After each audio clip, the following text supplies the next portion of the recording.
A very good evening to you guys. Welcome back to the channel. How are you doing? I hope you had a great day. I hope your day was productive. I hope your day was peaceful.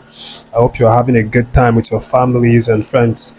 Welcome back to the channel. Thank you for joining me once again on this channel. And I want to say a big appreciation to every single one who subscribed to the channel.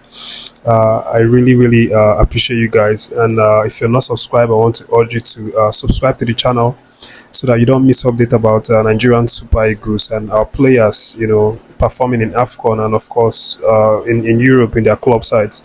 So I have a few interesting updates in this video. I'm going to start with the one that has been lingering for a while now, and it's the case of Umar Sadiq. And the report now is that NFF has now started an investigation concerning that Umar Sadiq issue. Of course, if you've been following the videos on the channel, you would know that Umar Sadiq has was sent out of the AFCON camp after the NFF medical team said that he had a knee injury, and that was going to take up to 15 days for him to completely heal. When Sadiq Umar left the Super Eagles AFCON camp, he went back to his club side, and the doctors there examined him, and they said that the injury wasn't a serious one, that it was in fact a bruise to his knee. And for this reason, they sent him out to start training alone, and he was training really well. And they decided that this injury is not serious, and based on what they saw when they did the examination, they now decided to add him in the list of the players who are going to play for Copa del Rey game. That's midweek. So this was the situation. Sadiq actually made an appearance in that game. He came from the bench to make an appearance, and fortunately for them, they won 2-0. He didn't score, he didn't assist, but he made an appearance in the game, and he has continued to stay fit even after the NFF medical team, ruled him that he had an injury. That's the reason why NFF has started the investigation. Based on the reports, NFF's president, Mr. Ibrahim Gusso, has now decided to have a sort of private investigation with his team. And they are, hoping to call on all the medical officials who were involved in the Umar Sadiq case, and question them and try to find out if there was any sort of foul play or any sort of corruption that was in play in that one.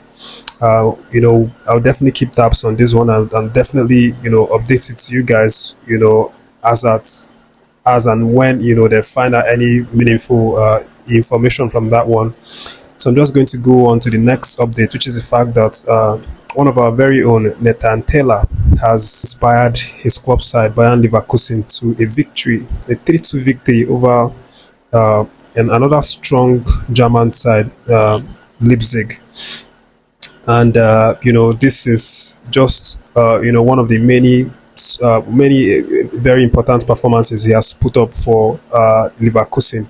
And of course, that that's the same club that Victor Boniface plays for, and Nathan and Boniface have actually been powering Leverkusen this season, and they've not lost any match. They've played a total of 27 matches, won 25 of them and drawn only 2 of them.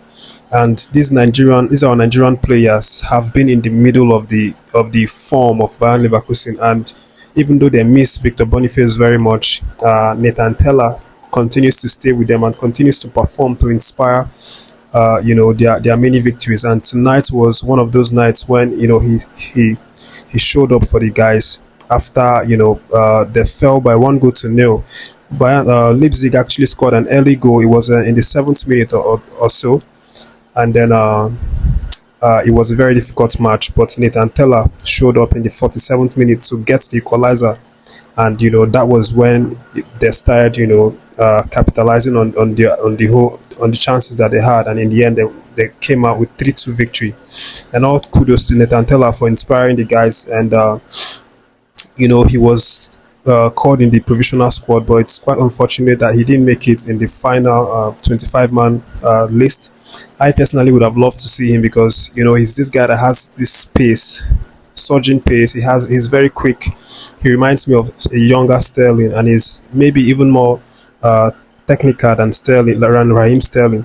But it's just so good to see him, performing for his club side, and proving his worth time and again.